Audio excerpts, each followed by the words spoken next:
नमस्ते ट्रेडर्स। आज के इस प्री मार्केट विश्लेषण में सभी का स्वागत है। आज का ट्रेडिंग सत्र कह सकते हैं कि भारी उथल-पुथल यानी बहुत हाई वॉलेटिलिटी वाला होने वाला है।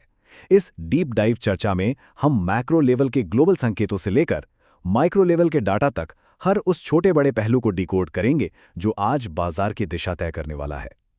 क्योंकि बाजार खुलने से पहले सही रणनीति बनाना ही तो असली गेम है ना? तो चलिए बिना समय बर्बाद किए सीधा आज के सेटअप की गहराई में उतरते हैं।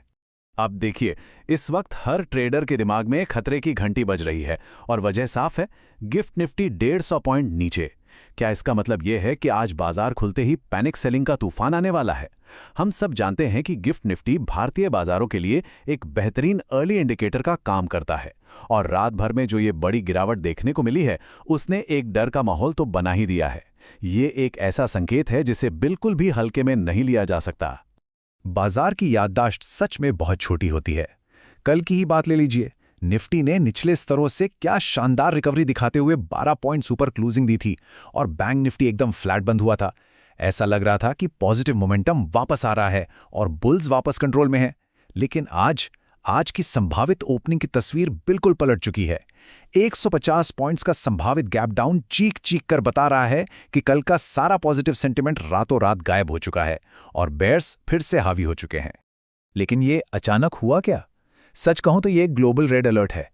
मिडिल ईस्ट में, खासतौर पे स्ट्रेट ऑफ हॉर्मुज के पास जो जियोपॉलिटिकल तनाव बढ़ा है ना, उसने पूरी दुनिया के बाजारों का मूड बिगाड़ दिया है। अब straight of Hormuz global crude oil supply का एक बेहद अहम रास्ता है। जब भी वहां तनाव बढ़ता है, कच्चे तेल में आग लग जाती है और क्योंकि भारत अपना ज्यादातर तेल इंपोर्ट करता है, महंगे क्रूड का सीधा और बहुत ही नकारात्मक असर हमारी अर्थव्यवस्था पर पड़ता है। इसी ग्लोबल डर ने अमेरिकी बाजारों को भी अपनी चपेट में ले लिया, जहां डाउ जोन्स 1% से भी ज्यादा लुढ़क गया और अब यही डर हमारे मार्केट पर हावी होने वाला है। और बात सिर्फ ग्लोबल मार्केट की नहीं है, हमारे घरेलू आंकड़े भी कम डरावने नहीं हैं। जरा इस नंबर पर गौर कीजिए, -8,035 करोड़ रुपए। जी हां, 8,000 करोड़ से ज्यादा। ये कोई मामूली आंकड़ा नहीं है। ये वो भारी भरकम रकम है जिसे विदेशी संस्थागत निवेशकों यानी FIIs ने सिर्फ कल के दिन बाजार से निकाला है। एक ही दिन में इतनी बड़ी मात्रा में पूंजी का बाहर जाना बाजार की लिक्विडिटी को पूरी तरह सोख लेता है। जब विदेशी निवेशक इतनी आक्रामकता से बेचते हैं तो बाजार का संभलना सच में बहुत मुश्किल हो जाता है। विदेशी निवेशकों की ये भारी बिकवाली हमारे बाजार के लिए एक बहुत बड़े डोमेस्टिक हेडविंड यानी एक तगड़े घरेलू दबाव का काम कर रही है। ग्लोबल सेंटिमेंट तो वैसे भी खराब है, लेकिन जब तक FIIs की ये आक्रामक बिकवाली रुक नहीं जाती, तब तक बाजार पर नीचे की तरफ धकेलने वाला दबाव लगातार बना रहेगा। ये बिकवाली अक्सर डोमेस्टिक इन्वेस्टर्स की सारी खरीदारी को निगल जाती है। सीधे शब्दों में कहें तो जब तक ये ट्रेंड नहीं बदलता, हर कदम पर एक्स्ट्रा सावधानी बरतना ही सबसे सही रास्ता है। तो इस भारी डर और दबाव के बीच बचाव का रास्ता क्या है? चलिए टेक्निकल मैप को समझते हैं। निफ्टी के लिए नीचे की तरफ 24,000 और 23,950 का एक बहुत मजबूत सपोर्ट जोन है। ऊपर की तरफ 24,250 और 24,360 का रेजिस्टेंस एक पक्की दीवार का काम करेगा। वहीं बैंक निफ्टी की बात करें तो 54,400 से 54,500 का सपोर्ट लेवल और 55,000 से 55,200 का रेजिस्टेंस लेवल आज के लिए बेहद अहम रहने वाला है। इन लेवल्स पर बाजार कैसा रिएक्ट करता है, वही आज पूरे दिन की दिशा तय करेगा। लेकिन आज के दिन की सबसे अहम लक्ष्मण रेखा है 24,000 का निफ्टी लेवल। इसे चार्ट पर सिर्फ एक सपोर्ट लेवल समझने की भूल बिल्कुल मत कीजिएगा। ये एक बहुत ही क्रिटिकल साइकोलॉजिकल लेवल है।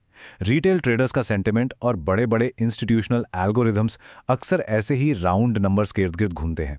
अगर आज ग्लोबल और डोमेस्टिक दबाव के चलते ये 24,000 का लेवल टूट जाता है और बाजार इसके नीचे टिकने लगता है, तो सिस्टम में मौजूद हजारों स्टॉप लॉसेस हिट हो सकते हैं और फिर बाजार में एक भारी पैनिक सेलिंग की लहर ट्रिगर होने से कोई नहीं रोक पाएगा। खैर, इस बियरिश माहौल में भी कुछ उम्मीद की किरणें बाकी हैं। सब कुछ लाल नहीं है। कुछ स्टॉक्स के फंडामेंटल्स आज भी अपनी मजबूती दिखा रहे हैं। पहला नाम है अडानी पोर्ट्स। शानदार रिकॉर्ड मुनाफा और जबरदस्त कार्गो ग्रोथ की वजह से आज ये रडार पर रहेगा। दूसरा, आइशर मोटर्स। इनकी सेल्स में सीधे 31% का बड़ा उछाल आया है, जो इसमें एक तगड़ा बुलिश मोमेंटम बना सकता है। और तीसरा है केपी ग्रीन इंजीनियरिंग, जिन्हें लगातार जो नए ऑर्डर्स मिल रहे हैं वे इनके रेवेन्यू विजिबिलिटी के लिए गेम चेंजर साबित हो सकते हैं। तो इन स्टॉक्स में आज काफी अच्छी हलचल देखने को मिल सकती है। इन सारी ग्लोबल और डोमेस्टिक जानकारियों को देखते हुए आज के लिए एक अनुशासित 3 स्टेप डिफेंसिव रणनीति अपनाना ही समझदारी है। स्टेप 1, एक बड़े गैप डाउन ओपनिंग के लिए मानसिक रूप से पूरी तैयार रहना होगा। स्टेप 2, बाजार खुलने के बाद शुरुआती 1 घंटे तक सिर्फ वेट एंड वॉच की नीति अपनाना ही बेहतर है। जल्दबाजी में ट्रेड लेने से बचना चाहिए। और स्टेप 3, आज का बाजार भारी रिस्क से भरा है, इसलिए बिना सख्त स्टॉप लॉस के कोई भी पोजीशन कैरी करना एक बहुत बड़ा जोखिम हो सकता है। आज के दिन अनुशासन ही पूंजी को बचाएगा। तो आज के इस पूरे विश्लेषण के बाद जो सबसे बड़ा और सबसे अहम सवाल हमारे सामने खड़ा है वो यही है, क्या 24,000 का ये मजबूत सपोर्ट आज के इस चौतरफा ग्लोबल दबाव को झेल पाएगा? बाजार में आज भारी उथल-पुथल होने की पूरी संभावना है, इसलिए हर कदम फूंक-फूंक कर रखना ही आज का मूल मंत्र है। आज के इस विश्लेषण को हम इसी उत्तेजक सवाल के साथ खत्म करते हैं। लाइव मार्केट के एक्शन पर नजर बनाए रखनी होगी और देखना होगा कि ऊंट किस करवट बैठता है। सुरक्षित रहना और समझदारी से ट्रेड करना ही आज के लिए सबसे जरूरी है।